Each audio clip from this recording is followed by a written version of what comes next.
ഞാൻ രാവിലെ ഉണ്ടല്ലോ അതാ എണ്ണയൊക്കെ ഇട്ട് എഴുന്നേറ്റ് വന്ന ഉടനെ ഇങ്ങനെ കുളിക്കാൻ വേണ്ടി ഇങ്ങനെ മസാജ് ചെയ്തുകൊണ്ടിരുന്നപ്പോൾ ഞാൻ വിചാരിച്ചു ഹെയർ കെയർ അല്ല സ്കിൻ കെയർ റുട്ടീൻ ഒന്ന് കാണിക്കാമെന്ന്. കാരണം ഒരിടയ്ക്ക് കോവിഡ് ടൈമിൽ എൻ്റെ ഫേസ് അതിങ്ങനെ ഇരുന്നായിരുന്നു. അതിൽ നിന്ന് ഇപ്പം അത്ര പെർഫെക്റ്റ് അല്ലെങ്കിലും ഇങ്ങനെ തിരിച്ചു കൊണ്ടുവരാൻ വേണ്ടിയിട്ട് നമ്മൾ ഒത്തിരി കാര്യങ്ങൾ ചെയ്തിട്ടുണ്ട്. അപ്പോൾ ഒരു സ്കിൻ കെയർ റുട്ടീൻ ആയാലോ ഇന്ന്? അപ്പോൾ പോകാം വീഡിയോയിലേക്ക്. അവിടെ ഒരു ചേച്ചി തുണി അലക്കും, അപ്പോൾ സൗണ്ട്, അപ്പോൾ ഞാനിനി വോയിസ് ഓവർ ചെയ്യാം ഇപ്പം മിണ്ടാതിരുന്നിട്ട്. അപ്പോൾ ദാ ഈ സെറാവയുടെ ക്ലെൻസർ ഉപയോഗിച്ചിട്ടാണ് ഞാൻ എൻ്റെ ഫേസൊക്കെ ഒന്ന് വാഷ് ചെയ്യണത്, അപ്പോൾ ക്ലെൻസ് ചെയ്യണത്. അപ്പോൾ ഇതൊന്ന് ക്ലെൻസ് ചെയ്യണം. ഒപ്പം ഞാൻ തല നിറച്ച് എണ്ണ വാരി തേച്ചേക്കുവാണല്ലോ, അതാണ് ഇടയ്ക്കിടയ്ക്ക് തലയിലോട്ട് കൈ പോകുന്നത്. മസാജ് ചെയ്യണ കാര്യം ഇടയ്ക്കിടയ്ക്ക് ഓർമ്മ വരും. അങ്ങനെ തലയിൽ നമ്മൾ മൊത്തം എണ്ണ വെച്ചേക്കണോണ്ട് അതൊന്ന് കെട്ടി വെക്കണം. പിന്നെ ഒരു കാര്യം, നമ്മുടെ കൈ നിറച്ചും എണ്ണയായിരിക്കും. അപ്പോൾ ഹെയർ കെയറും സ്കിൻ കെയറും ഒരുമിച്ച് ചെയ്യുമ്പോൾ ആ കയ്യിലെ ഹെയർ ഓയിൽ നമ്മുടെ മുഖത്താവരുത്. അപ്പോൾ ഈ കൈ നിറച്ചുള്ളതാ ഈ രേഖ കണ്ടോ, ഇതൊന്ന് കഴുകിയിട്ടും അതേപോലെ തന്നെ ഫേസ് ഒന്ന് ക്ലെൻസ് ചെയ്തിട്ട് ഞാൻ തിരിച്ചു വരാവേ.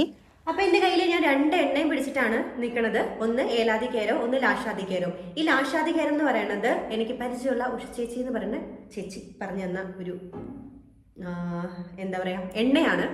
എന്നിട്ട് ഞാൻ ഡോക്ടറെ കൺസൾട്ട് ചെയ്തിട്ടാണ്, ഡോക്ടറോട് ചോദിച്ചിട്ടാണ് ഇത് വാങ്ങിയത്. ഇത് കുട്ടികൾക്കാണെങ്കിൽ എന്താ പറയുക മുഖത്തും തലയിലൊക്കെ എണ്ണ തേച്ച് കുളിപ്പിക്കാൻ വേണ്ടിയിട്ട് ഉപയോഗിക്കുന്ന ഒരു എണ്ണ തന്നെയാണ്. ഡോക്ടർ പറഞ്ഞത് ചർമ്മ സംരക്ഷണത്തിന് നല്ലതാണ്, മുഖത്തിൻ്റെ ഒരു അലർജി മാറ്റാനോ അല്ലെങ്കിൽ നിറം വർദ്ധിപ്പിക്കാനോ ഒക്കെ സഹായിക്കും എന്നാണ് പറയണത്. ഞാനിത് ഉപയോഗിക്കും, ഇടയ്ക്ക് ഞാൻ എണ്ണ മാറ്റി പിടിക്കും. ഏലാദി കെയറാണ് ഞാൻ ലാക്ഷാദി തേക്കാത്ത ദിവസവും ഉപയോഗിക്കുന്നത് കേട്ടോ. നേരത്തെ ഞാൻ ഏലാദി ചൂർണം ഡോക്ടർ പറഞ്ഞത് പ്രകാരം തൈരിൽ ചാലിച്ചിട്ട് മുഖത്ത് പുരട്ടുമായിരുന്നു, മുഖത്തെ മൂക്കുരു വന്ന പാടൊക്കെ മാറ്റാൻ വേണ്ടിയിട്ട്. പിന്നെ ഞാൻ ഡോക്ടർ പറഞ്ഞതുകൊണ്ട് തന്നെ എനിക്ക് ഇത്തിരി ഈസി ആക്കി തരാൻ പറഞ്ഞപ്പം സജസ്റ്റ് ചെയ്ത ഒന്നായിരുന്നു ഈ ഏലാദി കെയർ എന്ന് പറയുന്നത്. ഇത് മുഖത്ത് നമ്മുടെ ചർമ്മത്തിന് തിളക്കം ഉണ്ടാകാൻ, നമുക്കൊരു നിറം വെക്കാൻ, അല്ലെങ്കിൽ എന്താ പറയുക കുഞ്ഞുങ്ങളുടെയൊക്കെ ചർമ്മം സോഫ്റ്റ് ആകാൻ. പക്ഷെ അതിനു മുമ്പ് നമുക്ക് ഈ കട്ട ഒന്ന് എണ്ണയാക്കി എടുക്കണമല്ലോ. അപ്പം ഞാൻ സാധാരണ ചൂടുവെള്ളത്തിലേക്ക് ഇറക്കി വെക്കും കുപ്പി. അപ്പം തന്നെ ഇതിങ്ങനെ ഏകദേശം ഉരുകി വരും. അങ്ങനെയാട്ടോ ചെയ്യാറ്. മൂന്നാറിലായതുകൊണ്ട് ഈ എണ്ണയൊക്കെ ഇങ്ങനെ കട്ടയായി പോകുന്നേ. അപ്പം ഞാൻ ഡബിൾ ബോയിലിംഗ് മെത്തേഡ് ഉപയോഗിച്ച് ചെയ്തിട്ട് ഇതാ കൊണ്ടുവന്നിട്ടുണ്ട്, ഉരുക്കി എടുത്തുകൊണ്ട് വന്നിട്ടുണ്ട് എണ്ണ. ശരിക്കും ഇങ്ങനെയല്ല കേട്ടോ, ഞാൻ ഡ്രസ്സൊക്കെ ഊരി കളഞ്ഞു എൻ്റെ ദേഹം മൊത്തത്തിൽ എണ്ണ തേച്ച് കുളിക്കും കേട്ടോ എണ്ണ തേക്കുന്ന ദിവസം. പക്ഷേ ഇത് വീഡിയോ ആയതുകൊണ്ടാണ് ഞാൻ ഇങ്ങനെ നിൽക്കുന്നത്. പിന്നെ എനിക്ക് ഇങ്ങനെ എണ്ണ തേക്കുമ്പോൾ എപ്പോഴും എനിക്ക് ഒടുവിൽ ഉണ്ണികൃഷ്ണനെ ഓർമ്മ വരണേ. ഇങ്ങനെ ഒരു സീനുണ്ട് ഏതോ ഒരു സിനിമയിൽ ഇങ്ങനെ എണ്ണയൊക്കെ തേച്ച് ഇങ്ങനെ കുളിച്ചിങ്ങനെ നിൽക്കുന്നത്. അപ്പോൾ ഈ എണ്ണ തേച്ച് കുളി അഥവാ അഭ്യംഗം ഇത് നമ്മൾ ദിവസവും ശീലിക്കണം എന്നാണ് കേട്ടോ ആയുർവേദ ആചാര്യന്മാരൊക്കെ പറയണത്. ഞാനൊരു ആയുർവേദ ഡോക്ടറൊന്നും അല്ല, പക്ഷേ കേട്ടത് ഞാൻ പറയുന്നതാണ്. അത് നമ്മുടെ ചർമ്മരോഗങ്ങൾ മാറ്റും, തൊലി ചുളയുന്നത്, അതേപോലെ തന്നെ നമുക്ക് നല്ല ഉറക്കം കിട്ടും, വാദം ഉൾപ്പെടെയുള്ള രോഗങ്ങളിൽ നിന്നൊക്കെ ശമനം ഉണ്ടാവും എന്നൊക്കെയാണ് കേട്ടോ. ഞാൻ ആധികാരികമായി പറഞ്ഞതല്ല. അതിൻ്റെ ഇടയിലാണ് ഞാൻ ഈ പൊടികളെക്കുറിച്ച് ആലോചിച്ചത്. കാർത്തിക അതേപോലെ തന്നെ മീര ഇവിടെ തമിഴ് ആളുകൾ ഏറ്റവും കൂടുതൽ ഉപയോഗിക്കുന്നതാണ് കേട്ടോ ഇവിടെ.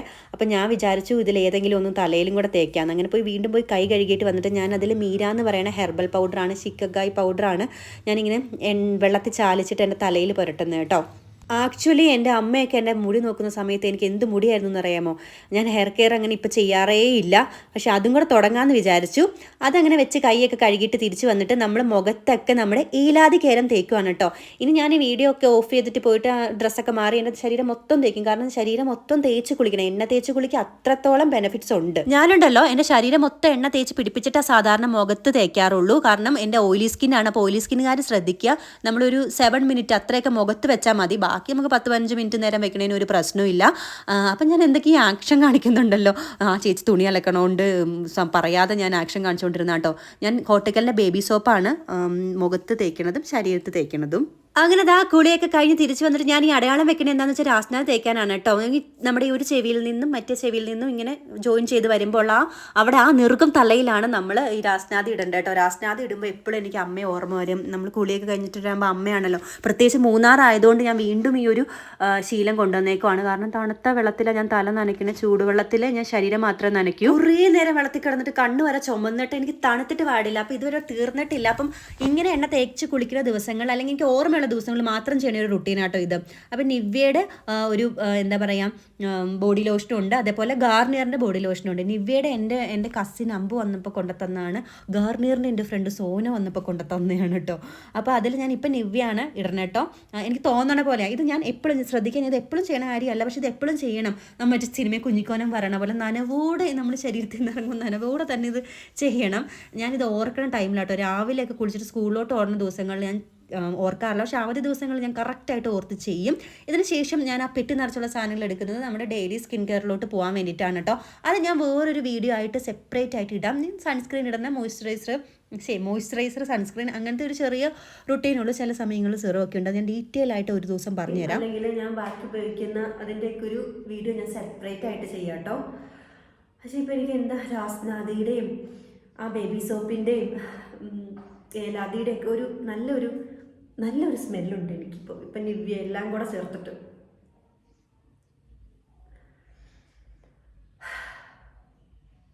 ഞാൻ ഉണ്ടല്ലോ ഈ മറ്റേ എന്താ പറയുക ഡ്രയർ വെച്ചിട്ടുള്ള ഉണക്കലല്ല, സാധാരണ തന്നെ ഉണങ്ങട്ടെ എന്നുള്ളതാണ് എൻ്റെ ഇത്. അപ്പോൾ തലയിൽ നിറച്ചിങ്ങനെ വെള്ളം വരുന്നതുകൊണ്ട് ഞാൻ വീണ്ടും കെട്ടിവെച്ചു. ഇനി നമ്മൾ ഒരു റിഫ്രഷ്മെൻറ്റിന് വേണ്ടി, കാരണം മണിക്കൂറുകളോളം നമ്മൾ ബാത്റൂമിൽ നിന്ന് കുളിച്ചിട്ട് വന്നതല്ലേ, നമ്മളൊരു ഓറഞ്ച് കഴിക്കാമെന്ന് വിചാരിച്ചു. മൊസംബി പോലെ ഇരിക്കുന്ന ഓറഞ്ചാണ്, പക്ഷേ ഇത് ഓറഞ്ച് തന്നെയാണ് കേട്ടോ. പിന്നെ ഇല്ലേ ഇങ്ങനെ കുളിച്ചിങ്ങനെ കയറി വരുമ്പോൾ നമ്മൾ എന്തെങ്കിലും മോരുവെള്ളമോ കുറേ കറിവേപ്പിലേക്ക് ഇട്ട് കുടിക്കണം നല്ലതായിരിക്കും. പക്ഷേ ഇവിടെ തണുപ്പായതുകൊണ്ട് മോരുവെള്ളം കുടിച്ചിട്ടുണ്ടെങ്കിൽ എൻ്റെ തൊണ്ടയ്ക്ക് പണിയാവും. ഈ ഓറഞ്ച് തന്നെ തിന്നുന്നത് ഞാൻ പേടിച്ചിട്ടാണ്. അപ്പോൾ ഇനി ഇങ്ങനത്തെ സ്കിൻ കെയർ വീഡിയോസ് ഒക്കെ വേണമെങ്കിൽ നിങ്ങൾ താഴെ കമൻറ്റ് ചെയ്യുക കേട്ടോ. കാരണം ട്രാവൽ വീഡിയോസ് അല്ലേ ഇടുന്നത്, ഇങ്ങനത്തെ വീഡിയോസ് ഇടാറില്ലല്ലോ. അപ്പോൾ ഈ വീഡിയോയുടെ സപ്പോർട്ട് അനുസരിച്ചിരിക്കും ഇനി ഇങ്ങനത്തെ വീഡിയോ വേണ്ടയോ എന്ന് തീരുമാനിക്കാൻ. അപ്പോൾ അടുത്ത വീഡിയോ ആയിട്ട് കാണുന്നവരേക്കും ബൈ ഫ്രം വർഷ വിയോ.